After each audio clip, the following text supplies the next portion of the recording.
अप्रैल को कमोबेश 7 घंटे के मुज़ाकरात के बाद TLP के साथ मामलात जो हैं वो तय पा गए। इससे पेशतर भी 3-4 मरतबा उनको ये गिला था कि मैंने कहीं गलत कहा कि मेरे उनके शूरा के साथ मुज़ाकरात होते थे। ज़ाहिर है शूरा के साथ मुज़ाकरात होते थे तो उसके बाद ही दस्तखत हुए हैं। ये तो नहीं हो सकता कि शूरा के साथ मुलाकात या मुज़ाकरात ना हो तो उस दस्तखत कैसे हो गए। 20 अप्रैल को तय पाया कि हम 19 की रात को तय पाया कि हम 20 को ये कौमी असम्बली में पेश करेंगे और कौमी असम्बली का खुसूसी इजलास 20 तारीख को बुलाया गया। और वो मसवदा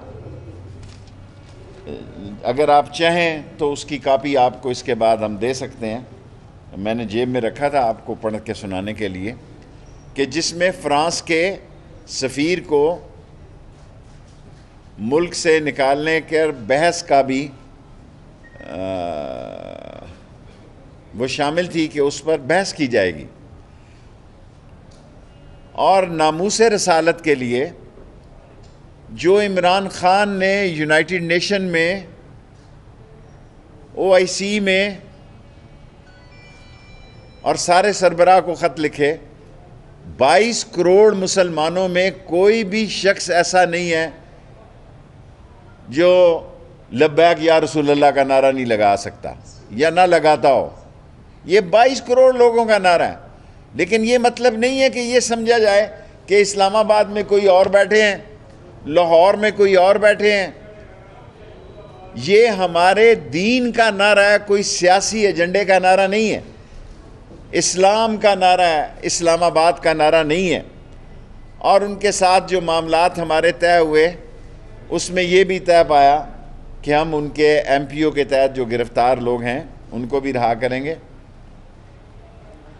अभी जब मैं आपसे ख़िताब कर रहा हूँ 733 में से आधे घंटे पहले 1 घंटे तक 669 लोगों को रहा कर दिया गया।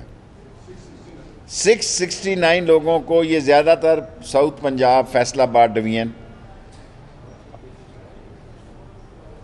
30 गाड़ियाँ जो हैं वो जली हैं, जबकि 5 गाड़ियाँ उन्होंने भी वापस की हैं। और 12 लोग जो उनके पास थे उन्होंने 19 की रात को ही वापस कर दिए थे। 4 करोड़ रुपया पंजाब पुलिस में IG और दूसरे लोगों ने ज़ख्मी लोगों को C1 और C2 के सर्टिफिकेट दिए जा रहे हैं। 210 जो FIR हैं वो अदालत के प्रोसेस से गुजरेंगी। इसमें भी मैं पंजाब का बता रहा हूँ, इस्लामाबाद का तो मामूली केसेस, थोड़े केसेस हैं। 210 FIR जो हैं वो लीगल प्रोसेस से गुजरेंगी और जिसमें साद रिजवी साहब का भी केस शामिल है। और उस केस में 78A भी शामिल है 302 के साथ। और हमने जो उनको कालअदम करार दिया है उनकी 30 दिन में अपील आनी है हमारी मिनिस्ट्री को।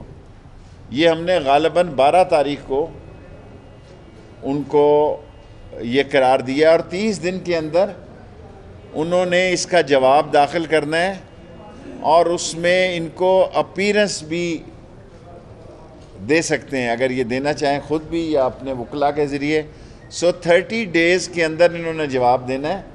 फिर एक कमेटी बनेगी जो इसके केस का फ़ैसला करेगा, जो इस केस का फ़ैसला करेगी।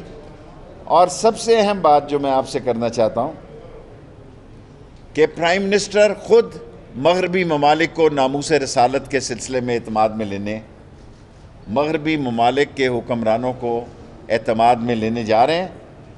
और ऐसी सोच पाई जा रही है कि एक मुश्तरका लहा अमल तैयार किया जाए जिसमें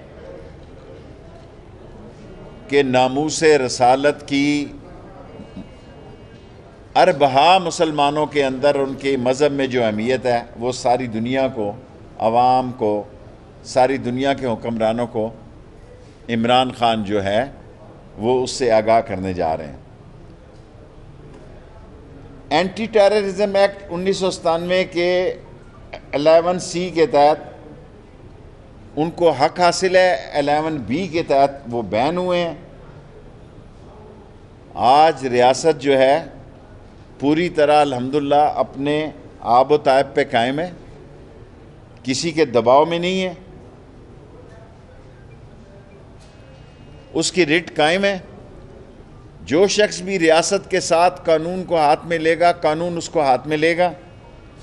और मुल्क को खून खराबे से बचाने के लिए, मुल्क में खाना जंगी की फ़ज़ा को ख़त्म करने के लिए, और मुल्क में जो एक इंटरनेशनल सोशल मीडिया एक कॉन्स्पिरेसी कर रहा था, इतवार तक हम बहुत बेहतर पोजीशन में थे, लेकिन इतवार के दिन साबाज मुल्क दुश्मन कुव्वतें मुल्क से बाहर ऐसे प्रोपोगंडे मनज़्ज़म किए गए, ऐसे लोगों की वीडियो दिखाई गई कि जिन्होंने खुद आकर बाद में वीडियो में कहा हम तो जिंदे हैं।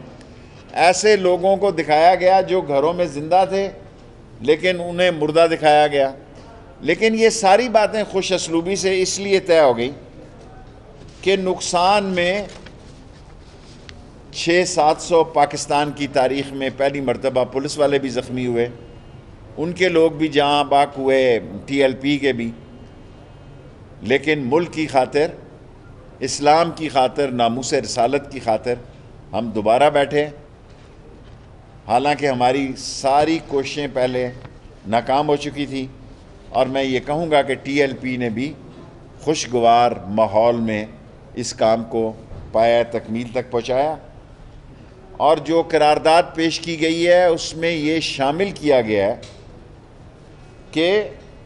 कि मामलात जो हैं ये इसकी ज़्यादा काफ़ी, अगर कोई चाहें तो इसकी फ़ोटो स्टेट आप ले सकते हैं। ये करारदाद है जो हमारे दरमियान तय पाई, और इसमें ये बात तय पाई कि बैनुल-अक़वामी तल्लुकात के मामलात रियासत को तय करने हैं, और कोई फ़र्द, ग्रोह या जमात इस हवाला से बेजा गैर कानूनी दबाव नहीं डाल सकता।